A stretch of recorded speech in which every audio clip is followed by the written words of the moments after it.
Have you heard of the men's mental health epidemic? Now, mental health is something that affects everyone in different ways, but today, with information being so easily accessible, it is widely affecting men. Now, it is not just because information being accessible. This is a great thing, especially for generations to come and generations that are here. You can easily find things with just a tap of your finger on your phone. But this is also causing bad things and harm to men especially. There are many ways to access information, and sometimes, especially younger, more impressionable men are seeing things and listening to things that they either shouldn't be or things that will greatly affect their mental health in the future with the people they're with and the relationships they build with their family and with their loved ones. Now, the main things we're going to be talking about today are toxic male influencers, body dysmorphia, and undiagnosed mental health issues. Now, there are many influencers in the world today. It is becoming one of the most widely known and sought out jobs because of the flexible work hours and the money that you get from it. And people are using their platforms for great things, helping people, and just becoming great influences on other people. But there are people that are misusing their platforms. Because it is so easy to obtain one of these platforms, it can go in a bad light.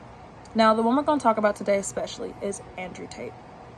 Now, he is a man, as said by Artsy in an article, that is a self-described misogynist. He advocates for male supremacy and violence against women.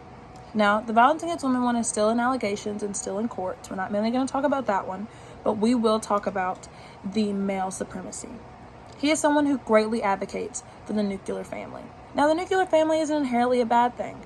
The man going out to work and the woman staying home taking care of the kids, if that works for you, it works for you. But the bad thing about a lot of male influencers who are toxic in their behavior is that they are advocating that this is the only way.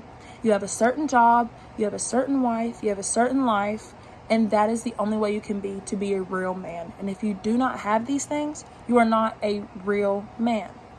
And this is causing a lot of men to get depressed and anxious because they believe that if they are not having these things, a great job or a beautiful wife and 1 to 2 kids, then they are not actually a man and they are below them somehow.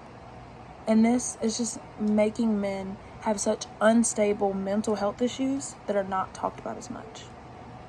Now, body dysmorphia is something that everyone deals with.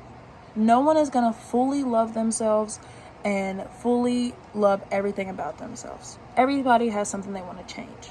But the bad thing is, it is more widely talked about in women than it is in men. As stated in an article by The Recovery Village, when a man is suffering from body dysmorphia, he will either obsess over his appearance or he will hate it altogether and avoid it. And a lot of men will do this. They will fully avoid their appearance or they will obsess over the little things like their height and especially or baldness or really just anything they will find to obsess on because this is something that everyone does.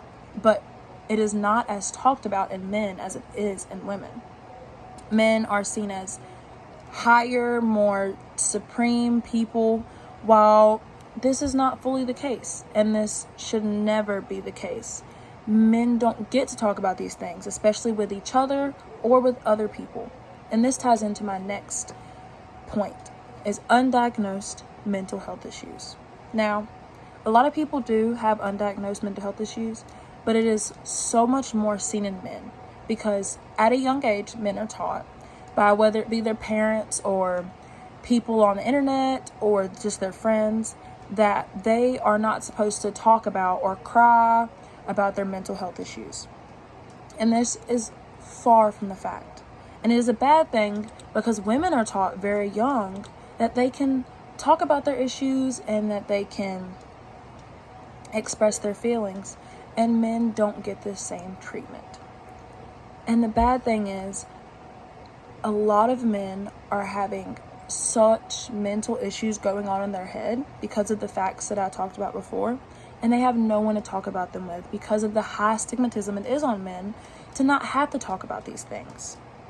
As stated in an article by Kahoot, men are 4 times more likely to commit suicide, and it's because men are less prone to seek help.